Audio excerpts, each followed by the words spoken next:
Assalamualaikum warahmatullahi wabarakatuh. Perkenalkan, nama saya Bella Veronica Sapitri dengan NPM 25190096. Dosen pengampu Eko Putra Utama J MPD. Mata kuliah Dasar-Dasar Pendidikan Jasmani. Saya akan menjelaskan tentang pengertian pendidikan jasmani.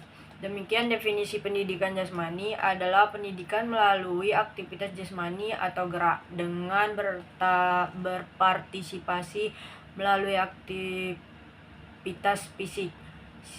Dapat menguasai keterampilan dan pengetahuan, mengembangkan apresiasi estetis, pengembalian keterampilan generik, serta nilai sikap yang positif, dan memperbaiki kondisi fisik untuk mencapai tujuan pendidikan jasmani.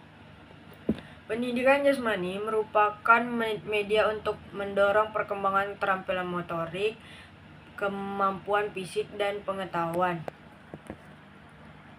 Tujuan pendidikan jasmani hampir sama halnya dengan pengertian pendidikan jasmani. Tujuan pendidikan jasmani pun sering dituturkan dalam redaksi yang beragam.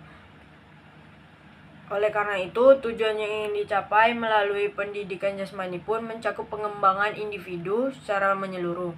Artinya, cakupan pendidikan jasmani tidak hanya berfokus pada aspek fisik saja, melainkan juga aspek mental, emosional, sosial, dan spiritual. Secara umum, tujuan pendidikan jasmani yaitu perkembangan fisik. Konsep dasar belajar gerak, setiap makhluk yang hidup pasti akan melakukan gerak. Gerak merupakan salah satu ciri dari kehidupan. Proses gerak tidak begitu saja terjadi pada diri manusia. Belajar gerak pada umumnya bertujuan untuk mendapatkan tahapan gerak yang paling sempurna. Dan tentunya hal tersebut tidak akan tercapai dengan secara instan, karena untuk mencapai gerakan yang sempurna dibutuhkan suatu rangkaian atau urutan gerak yang teratur, cepat, tepat, dan lancar. Dalam belajar gerak dibutuhkan juga sikap intelektual yang baik. Dari situ, dalam mengemukakan pengertian belajar gerak adalah belajar yang mewujudkan melalui respon-respon muskular.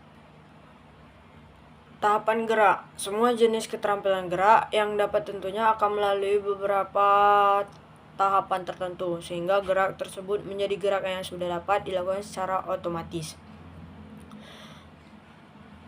Dalam tahapan gerak ada 3 tahapan. 1 tahap kognitif, 2 tahap asosiatif, 3 tahap otomatisasi. 1 tahap kognitif. Pada tahap ini setiap akan mulai mengajarkan suatu keterampilan gerak. Pertama kali yang harus dilakukan adalah memberikan informasi untuk menanamkan konsep-konsep tentang apa yang akan dipelajari dengan benar dan baik. 2 tahap asosiatif. Pada tahap ini siswa mulai mempraktikkan gerak-gerak sesuai dengan konsep-konsep yang telah mereka ketahui dan pahami sebelumnya. Apabila siswa telah melakukan latihan keterampilan dengan benar dan baik dan dilakukan secara berulang, kalau manapun di luar sekolah, maka pada akhir tahap ini siswa diharapkan telah memiliki keterampilan yang memadai. 3 tahap otomatis. Pada tahap ini, siswa telah dapat melakukan aktivitas secara terampil. Tanda-tanda keterampilan gerak telah memasuki tahap otomatis adalah bila seorang siswa dapat mengerjakan tugas gerak tanpa berpikir lagi terhadap apa yang akan dan sedang dilakukan dengan hasil yang baik dan benar. Hal tersebut sesuai dengan yang diungkapkan oleh Brown dan Maurer yang menyatakan bahwa artinya praktik keterampilan motorik biasanya mengasumsikan beberapa tingkat transfer. Gerak lokomotor. Gerak lokomotor adalah gerakan berpindah tempat dari satu ke tempat lain, seperti melompat, berjalan, dan berlari, dan lain sebagainya. Gerak non-lokomotor. Gerak non-lokomotor adalah gerak yang berporos pada sumbu di bagian tubuh tertentu, seperti memutar lengan, mengayunkan kaki, dan memutar togok. Gerak manipulatif. Sedangkan gerak manipulatif adalah gerakan memainkan objek tertentu dengan menggunakan bagian tubuh tertentu seperti memainkan bola dengan tangan, kaki, atau bagian tubuh lainnya. Keterampilan gerak adalah kemampuan untuk melakukan gerak secara efisien dan efektif. Belajar gerak memiliki tujuan untuk mengembangkan berbagai keterampilan gerak secara efektif